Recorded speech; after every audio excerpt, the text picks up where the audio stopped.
लालची भेलपुरी वाला। जनकपुर नाम के गांव में रमेश नाम का एक आदमी चना चाट बेचा करता था। उसके यहाँ काम करने के लिए एक भोला नाम का नौकर था। रमेश अपने ठेले पर चना चाट बनाकर सुबह से लेकर शाम तक बेचा करता था। रमेश के चना चाट में एक अलग ही स्वाद था, जिसके कारण सभी लोग उसकी चना चाट खाने बड़े चाव से आया करते थे। रमेश का जहाँ ठेला था, उसी के सामने रघु नाम के आदमी का बहुत बड़ा होटल था। रमेश का चना चाट का धंधा अच्छा चलने लगा था। तब से रघु का धंधा जैसे बैठ ही गया था। एक दिन रघु अपने नौकर शिवा से, अरे शिवा, ये रमेश चना चाट बड़ा ही फेमस हो रहा है। इसकी वजह से हमारा धंधा ही नहीं हो रहा। हाँ मालिक, आप सही कह रहे हो। उस रमेश की वजह से हमारे होटल में कोई नहीं आता। हमारे सारे ग्राहक उसी के पीछे खींचे चले जाते हैं। शिवा सुनो, उसके चना चाट की क्या खासियत है, ये जरा पता करके आओ। तभी शिवा रमेश के ठेले पर चला जाता है और शिवा रमेश से कहता है, रमेश भाई, मुझे एक प्लेट चना चाट देना जरा। हाँ, अभी देता हूँ। ऐसा कहकर रमेश चना चाट बनाने लगता है। तभी शिवा ध्यान से देखता है कि रमेश कैसे चना चाट बना रहा है। रमेश चने पर कुछ मसाले डालता है। उन मसालों की खुशबू बहुत अच्छी आती है। वो खुशबू सुन शिवा रमेश से, अरे रमेश भाई, इन मसालों में क्या मिलाया है? बहुत अच्छी खुशबू आ रही है तुम्हारे मसालों की। शिवा, वो हमारा सीक्रेट चना मसाला है, इसलिए इतनी खुशबू आ रही है उसकी। ये सीक्रेट मसाला कैसे बनाते हैं भाई? अरे शिवा, वो हमारे पुरखों से चला आ रहा है। वो हम किसी को नहीं बताते। इससे चना चाट का स्वाद बढ़ता है। ठीक है, मत बताओ भाई। ये लो शिवा, तुम्हारी चना चाट। रमेश भाई, ये लो तुम्हारे चाट के पैसे। ऐसा कहकर शिवा चना चाट के पैसे देकर तुरंत अपने मालिक के पास चला जाता है और उसे सारी बात बता देता है। तभी रघु मन ही मन कुछ सोचकर शिवा से कहता है, शिवा, तुम्हें मेरा एक काम करना होगा। रमेश के पास एक आदमी है जिसका नाम है भोला। वो उसका नौकर है। उसे शाम को यहाँ लेकर आओ। बाद में उससे मसाला कैसे बनाते हैं ये निकलवाता हूँ। अभी जाता हूँ भैया। शिवा भोला के पास चला जाता है और उससे कहता है, भोला, रघु भैया को तुमसे कुछ काम है। जरा शाम को घर जाते समय मिलते हुए जाना। जी, क्या काम है शिवा भैया? रघु भैया मुझसे क्यों मिलना चाहते हैं? तुम्हें मिलने के बाद पता चल जाएगा। ठीक है। ऐसा कहकर शिवा वहाँ से चला जाता है। तभी शिवा होटल आकर सारी बात रघु को बताता है। रघु उसकी बात सुनकर बहुत खुश हो जाता है और शाम होने का इंतजार करता है। शाम होने पर भोला उन्हें मिलने के लिए उनके होटल में चला जाता है। भोला जब होटल में आता है, तभी शिवा भोला से, आओ भोला, यहाँ बैठो। जी, क्या काम है शिवा भैया? रघु भैया मुझसे क्यों मिलना चाहते हैं? तभी रघु अंदर से बाहर आ जाता है और भोला से, अरे कैसे हो भोला? हम ठीक है भैया। आपने मुझे बुलाया? कुछ काम था क्या मुझसे? हाँ भोला, मुझे तुमसे कुछ पूछना था। हाँ भैया, आप पूछिए, क्या पूछना है आपको? तभी रघु उसके हाथ में पैसों का बंडल रख देता है और उससे पूछता है, भोला, ये पैसे तुम्हारे लिए। अब मुझे ये बताओ, रमेश चाट में जो मसाला इस्तेमाल करता है वो मसाला कैसे बनाते हैं? अरे भैया, मुझे ठीक से याद नहीं आ रहा। याद करके बताओ, तुम्हें याद आ जाएगा। भोला रघु की बातें सुन मन ही मन सोचने लगता है, ये रघु भैया सिर्फ चना चाट मसाला बताने के इतने पैसे दे रहा है। अगर मैंने कहा कि मुझे नहीं पता तो ये सारे पैसे ले लेंगे। इससे अच्छा इसे कुछ भी बताकर अपना काम करवा लेता हूँ।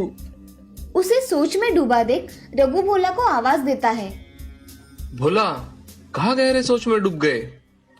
हाँ, मुझे पता है चना चाट बनाने का मसाला, मगर ये बात रमेश भैया को पता चली तो वो मुझे काम से निकाल देंगे। ऐसा कुछ नहीं होगा, हम दोनों पे विश्वास रखो। ठीक है। ऐसा कहकर भोला चना चाट मसाला बनाने के लिए साहित्य बताता है। रघु अपनी डायरी लेकर उसमें लिखने बैठ जाता है।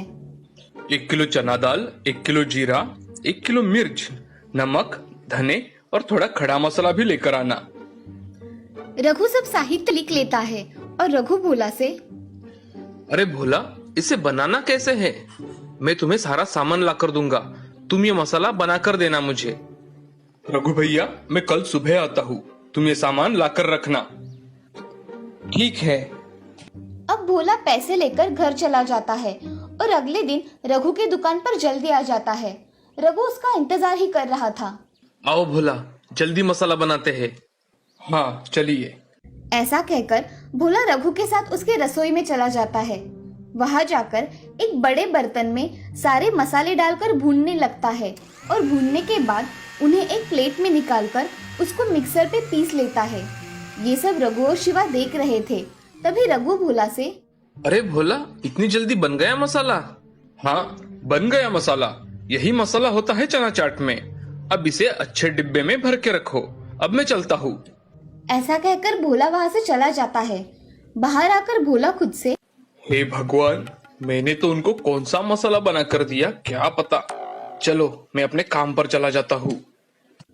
ऐसा कहकर भोला ठेले पर काम करने के लिए चला जाता है। इधर रघु और शिवा बहुत खुश होते हैं कि उनको वो सीक्रेट मसाला मिल गया। अब अगले दिन रघु अपना ठेला ठीक रमेश के ठेले के सामने लगा देता है। वो देख रमेश थोड़ा चौंक जाता है, मगर फिर से अपना काम करने में व्यस्त हो जाता है। अब रघु और शिवा ठेले पर खड़े होकर ग्राहकों से, अरे भाइयों, आओ आओ, हमारे हाथ का स्वादिष्ट चना मसाला खाओ। एक बार खाया तो खाते ही रह जाओगे। शिवा की बातें सुन कुछ लोग उसके ठेले पर चले जाते हैं। शिवा उनको चना चाट बनाकर देता है। चना चाट को खाते ही लोग थू थू करने लगते हैं। उसका कुछ अलग ही स्वाद था। एक आदमी रघु से, अरे रघु, क्या मिलाया है इस चना चाट में? बहुत कड़वा है भाई। ऐसा कभी होता है क्या चना चाट? अरे नहीं भाई, दूसरा लेकर देखो, ये स्वादिष्ट है। मुझे नहीं खाना तुम्हारा ये खराब चना चाट, तुम ही खाओ। वहाँ खड़े 3 आदमी चना चाट कड़वा लगने के कारण उन्होंने भी प्लेट कचरे के डिब्बे में डाल दी और रघु से, अरे भाई, ये चना चाट कितना बकवास है, कितना कड़वा है। करेला डाला है क्या करेला इसमें? इससे मेरे पेट में तो दर्द हो रहा है। नहीं नहीं, मेरा चना चाट इतना खराब नहीं हो सकता। मैंने तो अच्छा बनाया है। तभी उसकी नजर भोला पर जाती है। वो भोला को पकड़कर मारने लगता है। भोला, इधर आ। तूने मुझे कैसा मसाला बना कर दिया? मैंने तो आपको अच्छा मसाला बना के दिया था। आपने बनाते समय अच्छा नहीं बनाया होगा। ये सब बातें सुन रमेश वहाँ आ जाता है और रघु से, रघु, तुम भोला पर इल्जाम क्यों लगा रहे हो? क्या हुआ है? इस भोला के बच्चे ने मेरा चना चाट मसाला खराब बना दिया है। इसकी वजह से मेरा कितना नुकसान हुआ है। मैंने कुछ नहीं किया मालिक। तुम्हें किसने बताया कि भोला को मेरा चना चाट का मसाला पता है? उसे कुछ भी नहीं पता।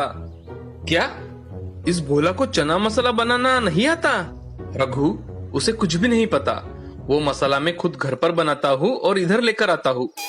वहाँ खड़े लोगों ने रघु के खिलाफ पुलिस कंप्लेंट कर दी। तभी वहाँ पुलिस आते हैं।